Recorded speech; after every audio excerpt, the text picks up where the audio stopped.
Where exactly are we going, Aaron? Sarah glanced nervously at her Apple Watch. The GPS on her phone had lost signal miles ago. Aaron Black, driving his black SUV in stony silence, tightened his grip on the steering wheel. Just sit, Sarah! His tone was cold, sharp as ice. Sarah stared at him in disbelief. Aaron accelerated, his jaw set tight. You'll find out soon enough. There's no need to panic. She sank back into the leather seat. But a knot of dread tightened in her stomach. This wasn't the Aaron she had known since childhood. This wasn't the Aaron who was her father's ward, the man who had always treated her with gentle respect.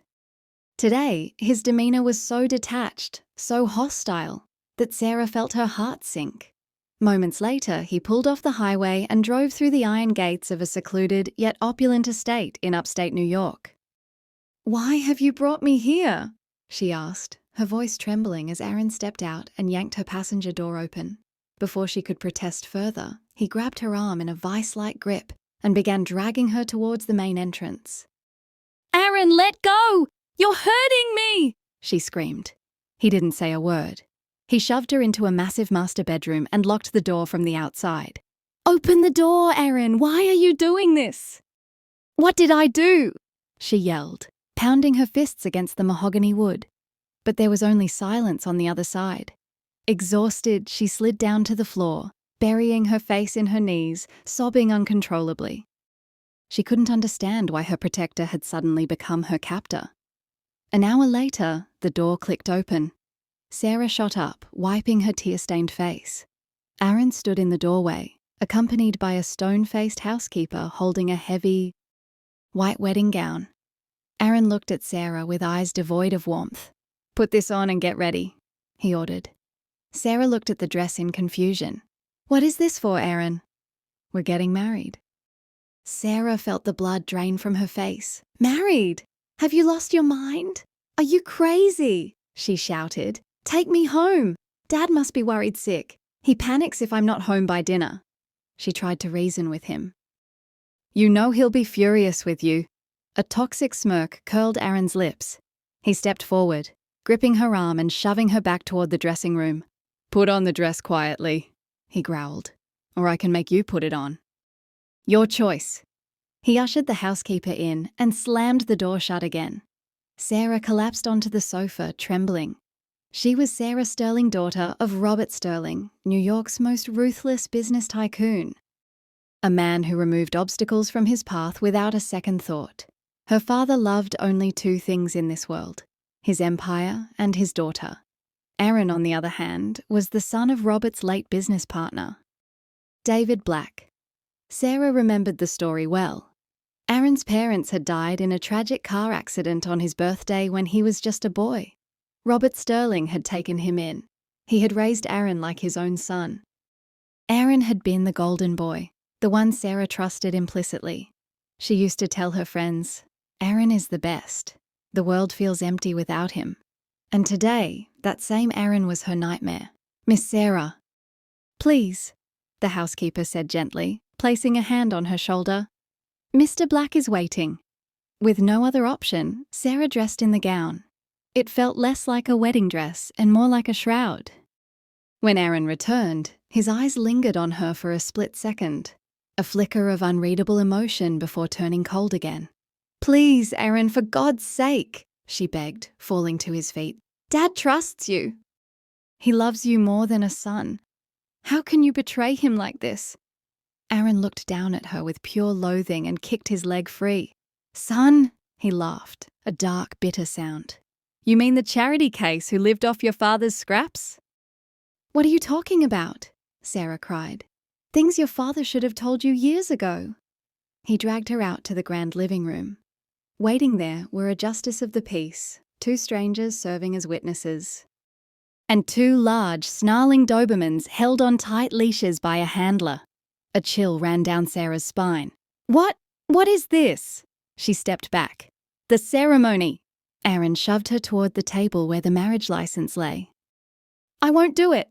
Sarah mustered her courage. "You can't force me. This is illegal." "Sign the papers, Sarah," Aaron snarled. No! Aaron raised a hand, and the dogs barked aggressively, lunging forward.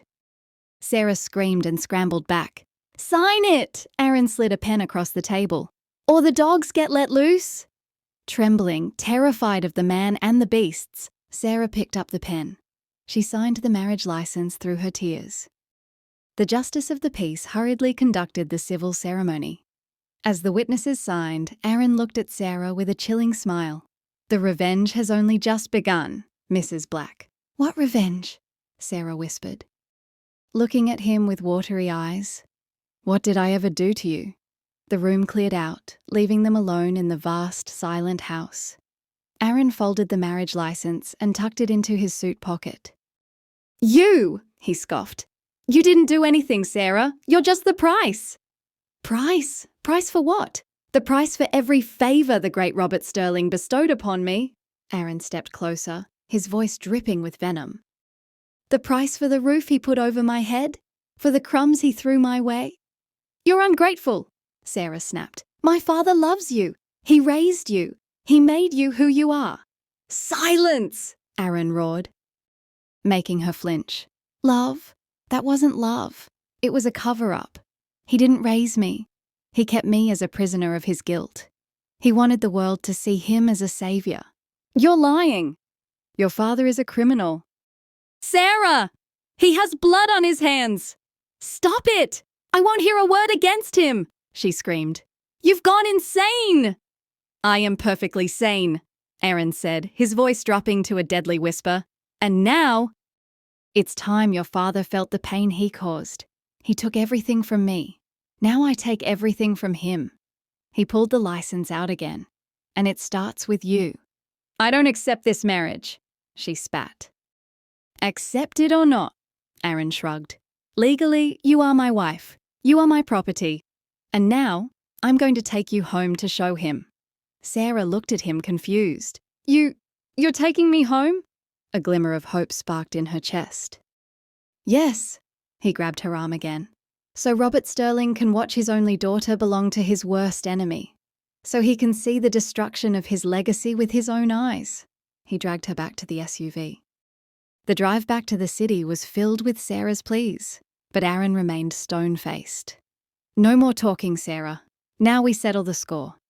They pulled up to the Sterling mansion in the Hamptons. Robert Sterling was pacing in the garden when the gates opened. Sarah? Robert looked at his daughter, shocked to see her in a wedding gown, her face streaked with mascara. What is going on? Where were you? Dad! Sarah ran toward him, but Aaron jerked her back. Aaron! Robert bellowed, his face turning red. Get your hands off my daughter! What is the meaning of this? Aaron let out a cold laugh. The meaning? I'm just here to give you the good news, Robert. What news? Don't worry. Aaron pushed Sarah slightly forward. Here is your daughter. Or should I say, my wife? The silence in the garden was deafening. No, Dad, Sarah screamed. He forced me. He kidnapped me. It's a lie. Aaron, you verify this? Robert lunged forward. I'll kill you. Aaron caught Robert's hand in midair. Why? Because she married me. He tapped his pocket. I have the license. It's legal. I'll call the police. I'll have you arrested for kidnapping, Robert yelled. Go ahead, Aaron challenged calmly. Try and stop me, he turned around, dragging Sarah back to the car. She comes with me. No, Sarah! Her mother ran out onto the porch screaming. Aaron, stop! Don't do this! Security guards rushed forward. But Aaron was faster. He shoved Sarah into the car, locked the doors, and sped away before the gates could fully close. This time, he didn't drive to the luxury estate. He drove to the outskirts of the city, to a dilapidated Victorian manor that belonged to his grandfather. It was the house his parents had lived in, now overgrown with weeds and falling into disrepair. Where are we? Sarah asked, looking at the spooky, dark house. Your new home, Aaron said, pulling her out. I'm not going in there. You have no choice. He dragged her inside. The house smelled of dust and dampness. White sheets covered the furniture like ghosts. Take off that dress, Aaron commanded. You aren't a princess anymore. You're the daughter of a murderer, and you'll live like one. I hate you. she whispered. The feeling is mutual, he replied. I'm hungry. Go make dinner. I don't know how to cook, Sarah admitted, terrified. Learn, he said coldly. Or starve. He walked upstairs, leaving her alone in the dark, dusty kitchen. Sarah sat on the cold floor and cried until she had no tears left. Eventually, hunger forced her to stand. She found some bread and eggs in the fridge Aaron had stocked. She tried to light the old gas stove, but the burner was faulty. It flared up aggressively. Ah! She screamed, jumping back as the flames scorched her hand. Aaron came rushing down the stairs, freshly showered. He saw Sarah holding her hand, sobbing. What now? He barked. I burned myself, she whimpered, showing him the angry red mark. For a second, the mask of the Avenger slipped. Aaron's eyes filled with genuine concern. He rushed to her, grabbing her wrist gently. Let me see, he said, his voice losing its edge. He dragged her to the sink, running cold water over the burn, then retrieved a first aid kit. He applied ointment and bandaged her hand with surprising tenderness. Why? Sarah asked softly, watching him. Why save me if you hate me? Aaron froze. He finished the bandage and stepped back, the cold mask returning. Because you can't suffer if you're dead, he said, though his voice lacked its previous bite. And I want you alive to see your father's downfall. My father is innocent. Is he? Aaron grabbed her hand, the uninjured one, and pulled her upstairs. Come with me. He took her to a locked study. The walls were covered in timelines, bank statements, and photos connected by red string. It looked like an FBI investigation board. This, Aaron pointed to a laptop, is the truth. He played a video file. It was grainy CCTV footage from 20 years ago. It showed Robert Sterling sitting in a diner, handing a thick envelope of cash to a man. That man, Aaron said, pointing to the screen, is the truck driver who ran my parents' car off the road 15 minutes later. Sarah stared, horrified. No, that's a lie. And this, Aaron threw a stack of documents on the desk, are the bank transfers. The driver received $50,000 the next day. Your father forged my father's signature and stole the entire company. Sarah read the papers.